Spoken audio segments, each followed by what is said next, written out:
If you're doing these things, it may explain why you can't get good. Welcome to WatchMojo.com, and today we'll be counting down our picks for the top 10 signs you suck at a video game. Before we begin, we publish new videos every day, so be sure to subscribe for more great content.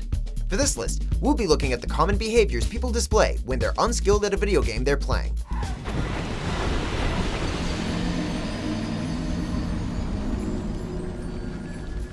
Number 10, you don't accept your failures humbly. At all, man. He really lost a lot of composure. Oh, yeah.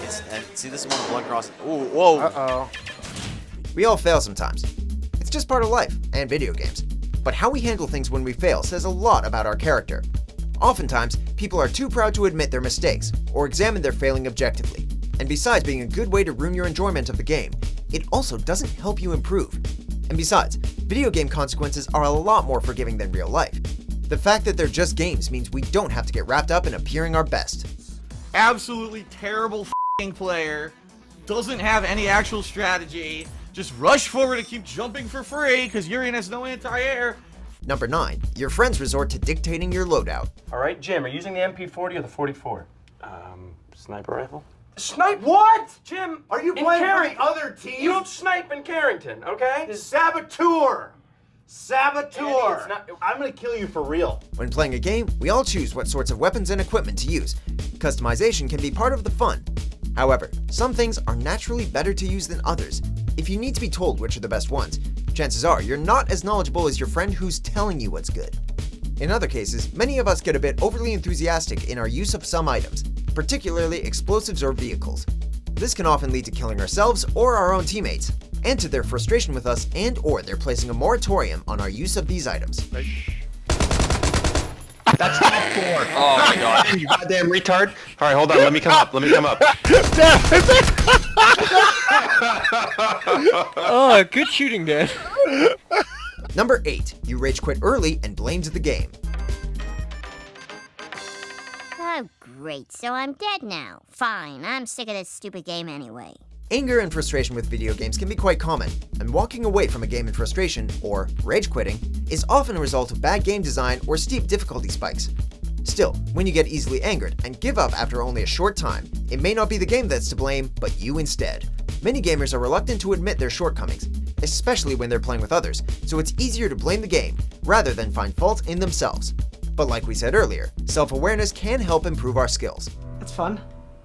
Why do they make that if you can't even win? Then why am I playing? Do you want to go see what my dad has? Number 7, you screw up quests and missions a lot.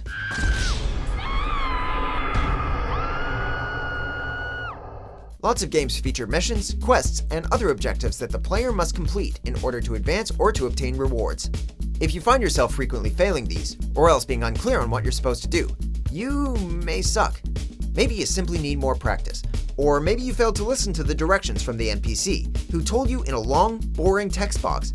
Or maybe you charge in half-cocked and get everyone killed like an idiot. Regardless of the reason you screw up, recognizing the pattern is the first step to getting better.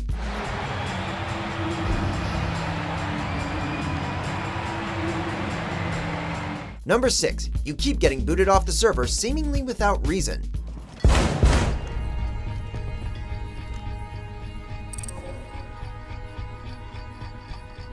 While playing an online game, it's not unheard of to be booted from a server for using offensive language or for bad behavior. However, sometimes people will boot you because they think you suck and that their team would be better off with someone else. While it's a crappy thing to do, it can be an indicator of how good or bad at a game you are. Finding people of a comparable skill level to play with can be tough, particularly if you don't know your teammates personally.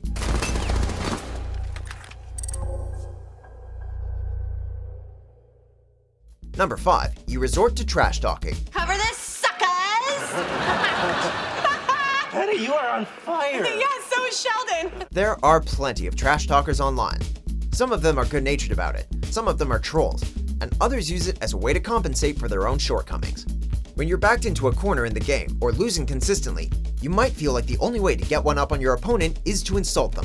Still, when you resort to verbal abuse instead of letting your actions speak for themselves, it may be an indicator of your suckitude.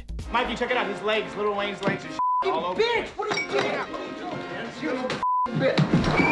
Number 4, you blame your mistakes on the controller.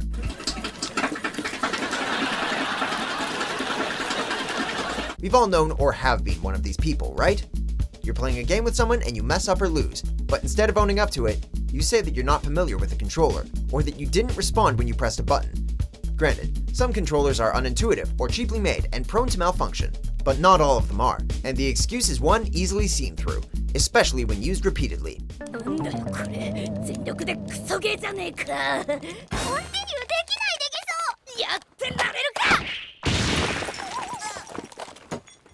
Number 3, you tend to repeat the same mistakes over and over again.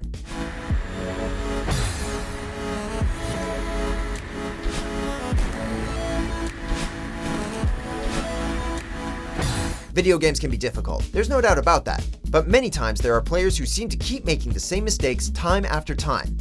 Besides being one definition of insanity, repeating the same actions and expecting a different outcome won't help you develop your gaming skills. While some games are linear enough that repetition seems inevitable, you can always switch up your approach. And, barring that, the best thing to do is try to determine what you did wrong and how to improve the next time. Good advice for gamers, and life in general.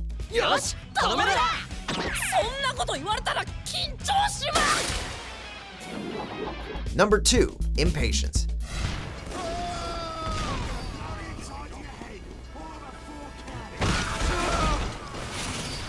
With how convenient and instant many things are nowadays, it's understandable that many gamers are impatient when playing games. However, rushing into things can often lead to failure, and several of our prior entries often stem from letting impatience get the better of you. Hurrying through a level or charging into a new room may seem like a good idea, but the unexpected challenges and occasionally literally pitfalls are usually what get you, and caution is often what separates the pros from the noobs. As the infamous Leroy Jenkins showed us all, it's better to look before you leap. Ready, guys? Let's do this. Leroy Jenkins! Oh my god, he just ran in. Number 1, you're struggling with the tutorial.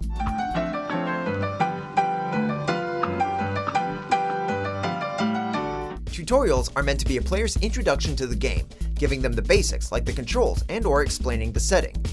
It's generally meant to ease the players into the game by giving them something simple and easy to understand. Although some tutorials do a bad job of conveying the controls and the objectives, they're generally made so easy a child could do them. So when you struggle on the tutorial, that's generally a pretty clear indicator that you suck at video games, or at least the one you're playing. Oh my god, you f***ing died. Do you agree with our picks? Check out these other great clips from WatchMojo and subscribe for new videos every day.